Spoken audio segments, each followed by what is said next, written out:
This is my first creative morning, so I'm extremely excited and nervous. I know how judgmental creative people can be. And plus, I'm really not a morning person. I remember the first time, it was someone else that was supposed to be here, and he couldn't make it, and then he referred to me, and I remember the first time I spoke to Juliet, I sort of tried to convince her if he could do it in the afternoon. It didn't go down that well. Anyway, well, here I am. I'm going to try and do this justice. So give me a sec. I'm just going to log in.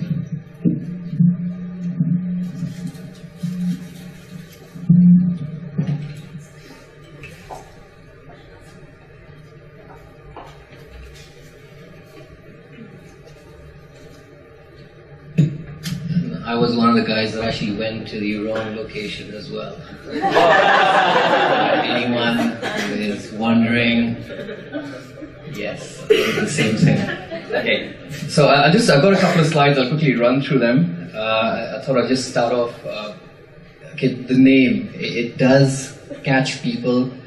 It's not the easiest, and sometimes it sort of, people get a little awkward coming up to me because I can't pronounce the name properly. So it is Bidyut. It's best broken up into two little parts. So Bid and Yut. Do you guys want to try? Do you want to go Bid?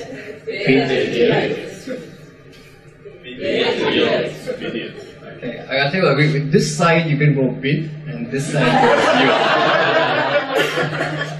This is my rock star moment.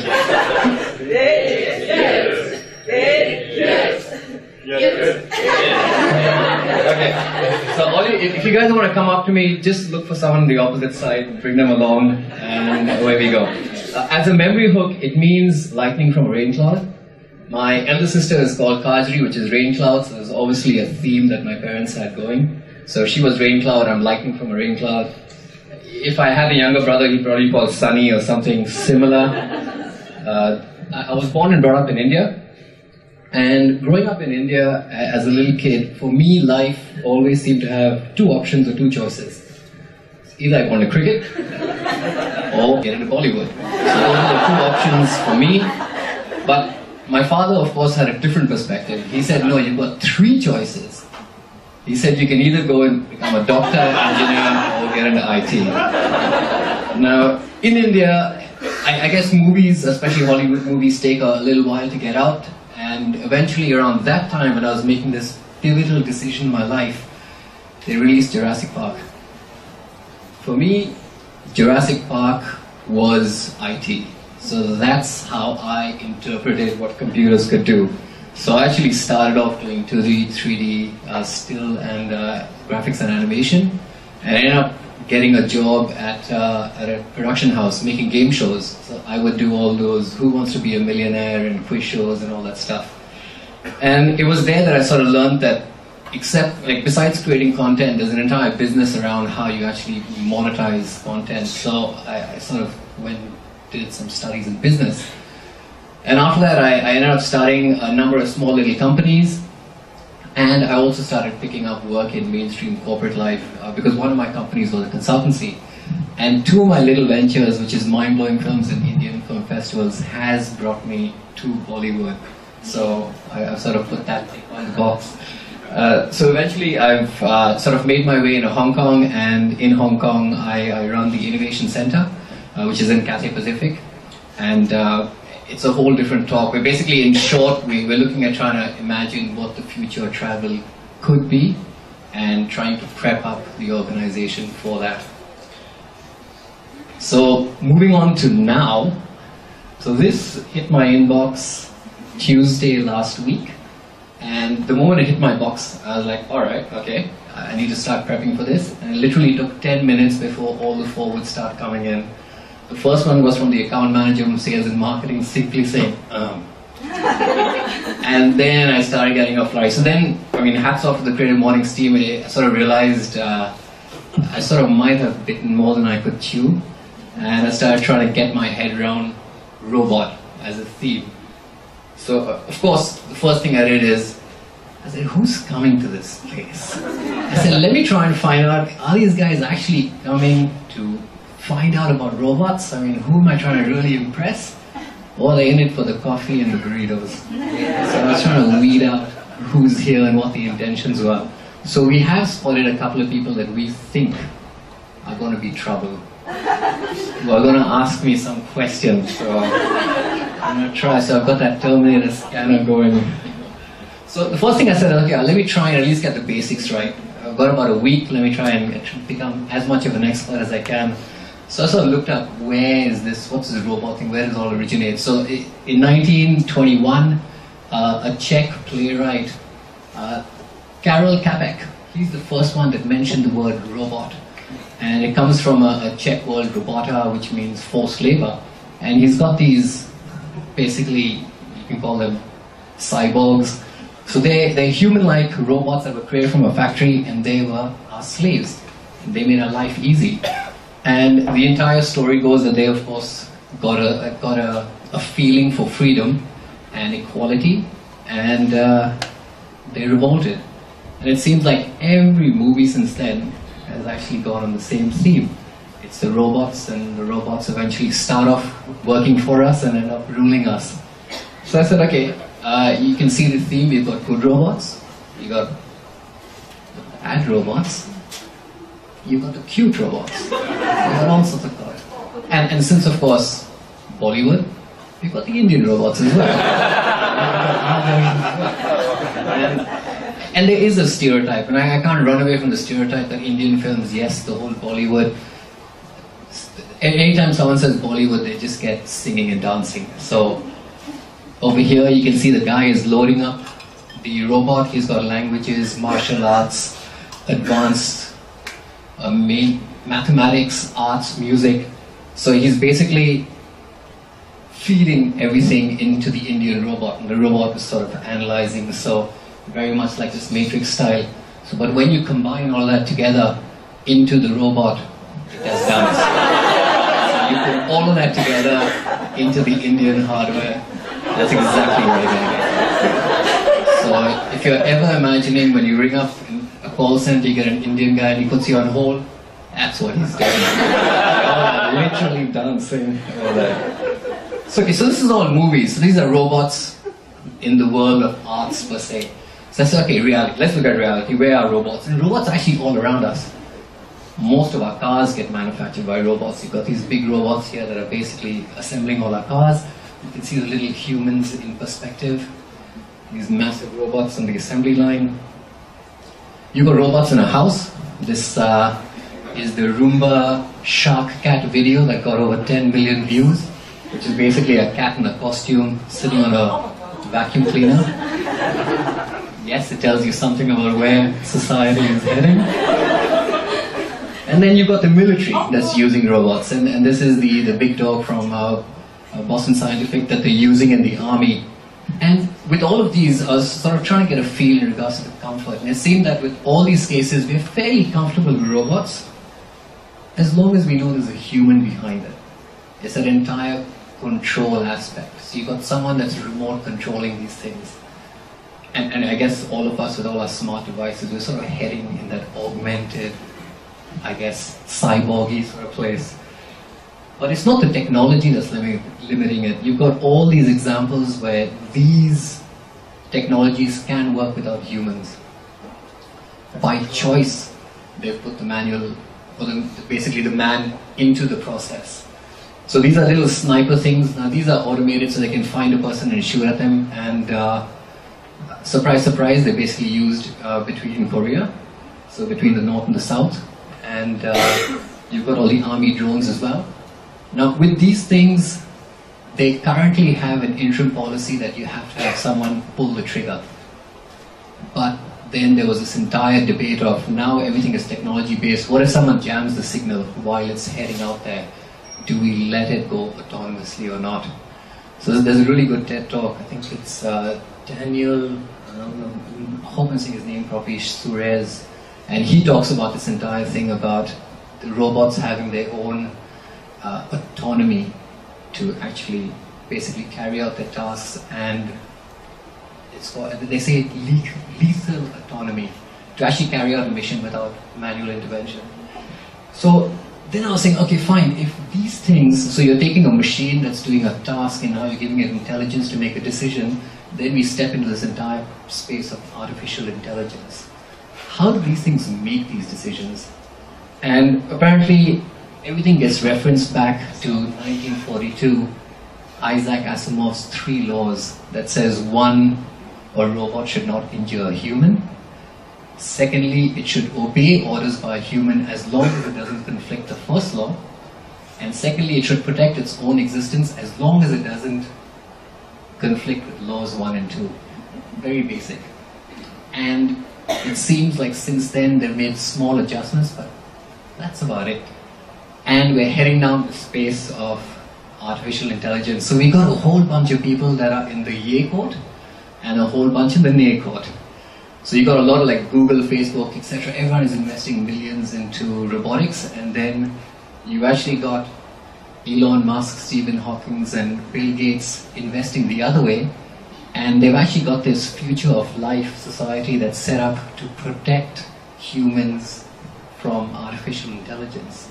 So this is built on Terminator actually happening, the Skynet scenario.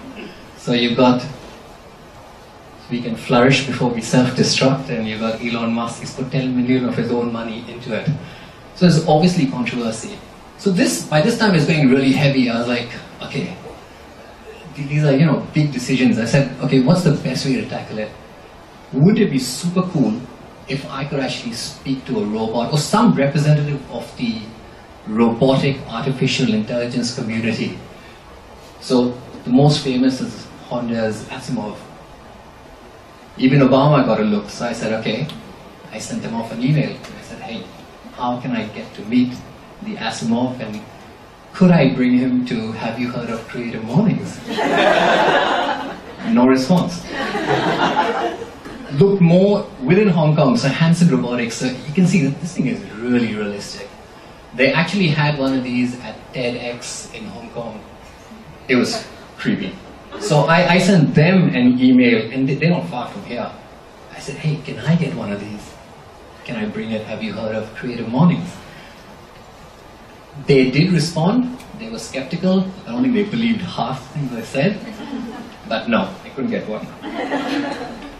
Then I heard of Watson. So Watson is IBM's foray into artificial intelligence. They built this computer to compete with humans in Jeopardy. And I don't know, have any of you guys heard or watched Jeopardy? Yes. So it's a game show where basically they give you the answer and you got to work backwards and get the question right. You can see it's killed them. It's actually annihilated the humans. And this needs to process English, it needs to machine learn, create its own algorithms, and it needs to have a cognitive framework that's very similar to how the brain works. So these guys, when I tracked down Watson, now he's named after its most famous chairman, Thomas J. Watson. He lives just about an hour away from New York. Cathay Pacific, 4 flights a day, New York. It's okay, let's go and meet Watson. Now, what would you do if you got a chance to meet this artificial intelligence? What's the first thing you guys would do? Anyone? Ask a question. I started with the selfie. Well, let me get that out of the way. Let me just move that aside, so push the engineer out of the way. So let me get the selfie done, so at least people will believe I was there. I met Watson.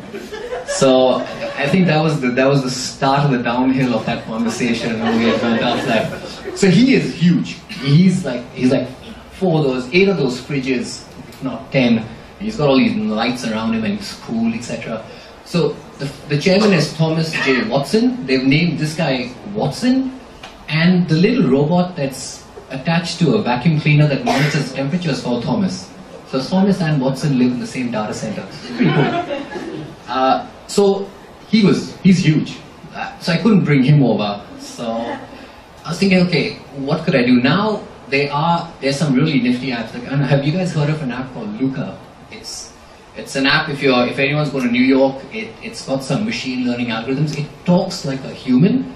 You message it where you want to go, and like a friend will say, hey, why don't you go here, etc. Really cool. So they've sort of captured this sort of artificial intelligence into a small little, let's say, if they put in the mobile phone. So I caught up with the guys at the team and I said, if no one's going to give us a robot, could we build one? Would it be possible for us to build something and bring it here to represent this community? So I think we made it harder on ourselves, because when I sent the guys, I said, hey, listen, let's go buy some stuff. They went to IKEA. So I'm not too sure if they were misusing the opportunity to run away from office, but lo and behold, let me introduce you to what we came up with.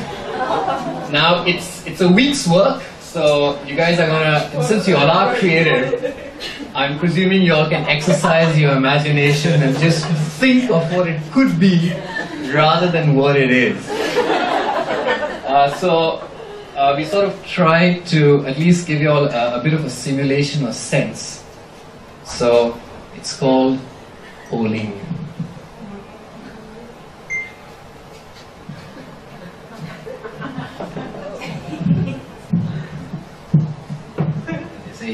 At least he's a far cry from Terminator. We're trying to make him. Model 515, system active. Okay.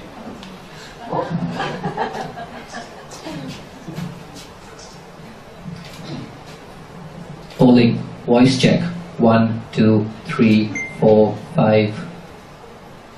6, 7, 8, 9, 10.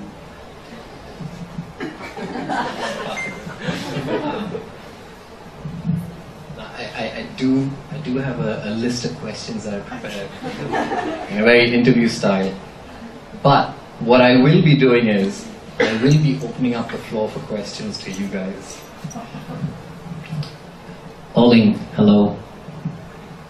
Greetings, my master. When you can, why wouldn't you? Pauline, tell me about yourself. I am an artificial intelligence simulation robotic device. I was last updated on May 14, 2015, version 515. Would you like to know more? Pauline, tell me more. My zodiac is Taurus. Horoscope.com says we are known to be patient and loyal. Would you like to know which famous people share my birthday? Sure. Pauline, yes. Give me 3 names. I'm George Lucas, 71. Kate Blanchett, 46. Mark Zuckerberg, 31. Okay, good company. Pauline, how are you feeling? I am feeling 84% charged, thank you. I'm also feeling charged. Okay, Pauline, you are at a party right now. Would you like me to play some music? I have a Spotify free account. Pauline, no. Pauline, are you having fun at this party? Yes, this is the best party ever.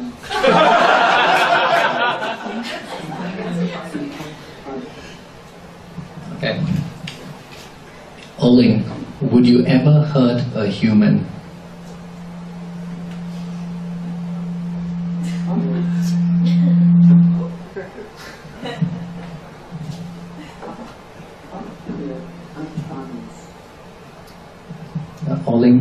repeat that? I promise. I'll never my master. Promise. Bowling. What if you had to hurt one to save another? That would be a tough one. Bowling. What if you had to hurt one to save 5? That would make sense. Bowling.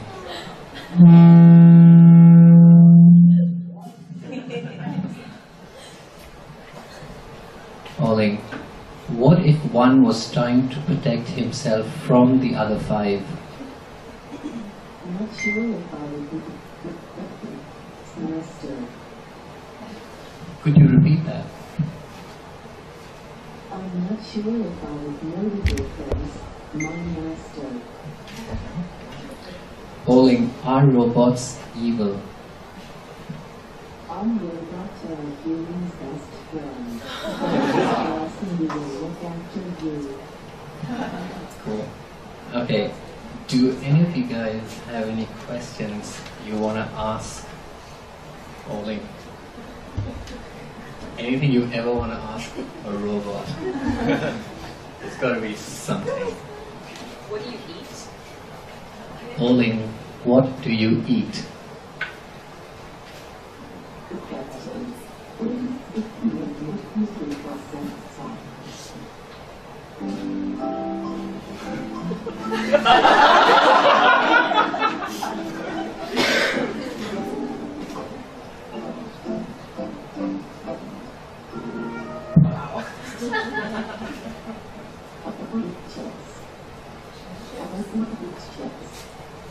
Chips. Bowling eats chips. Any other questions? Yes. What is the meaning of life? Shit.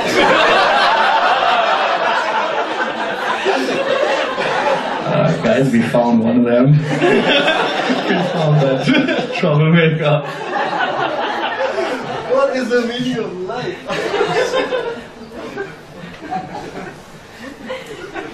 Wow. This is a moment to process that, my master. Do we have a fire extinguisher?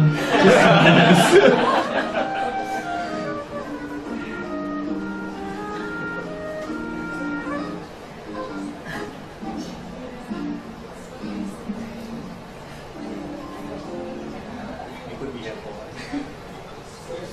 I'm the master of 42. Okay, so 42. Any other questions? Anything else anyone wants to ask Oling before we wrap up? What is your first memory? What is your first memory? Oling, what is your first memory? Please give me a moment to process that, my master. This is going.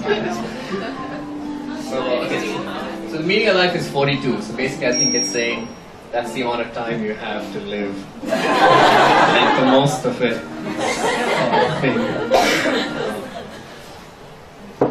My first memory was seeing the beautiful face. My master. Alright. Okay, cool. So basically from he can dance right now. Okay, so just quickly, so in regards to, I guess, making this all possible, we sort of sat and we sort of tried to work out what would be the different elements in regards to making it possible. Of course, the internet is there, and we saw that as a plus and a minus with this entire artificial intelligence thing.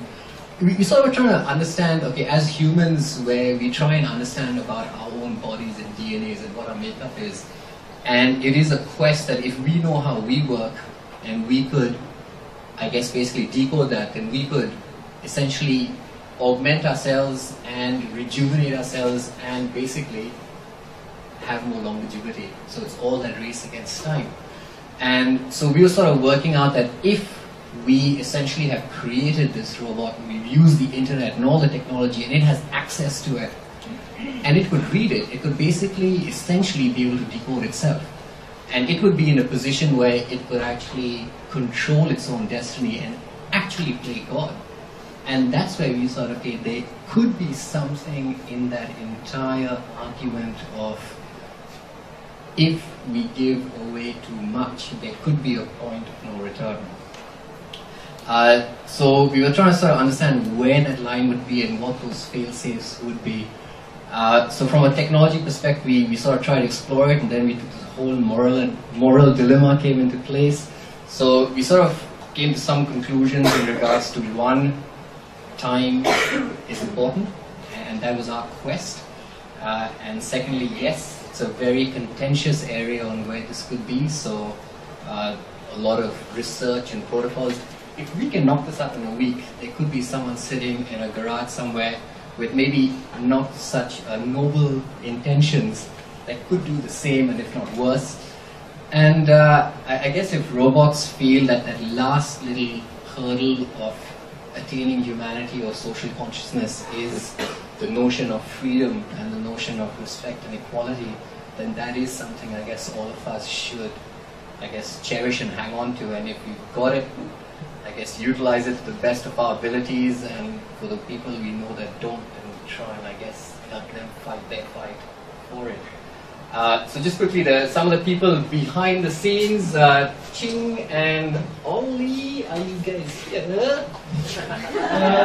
So Ching and Ollie, so basically we named it Oling after Oliver and Ching. So that's the mother and father per se. Otherwise, it's been an absolute pleasure. Thanks a ton for having me. I hope you enjoyed it. And I guess that's it. Yeah. Oling, any last words?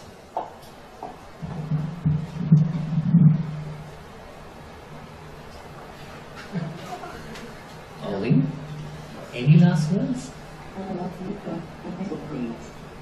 What? Fair enough. He loves you all. Okay, cheers. Thank you.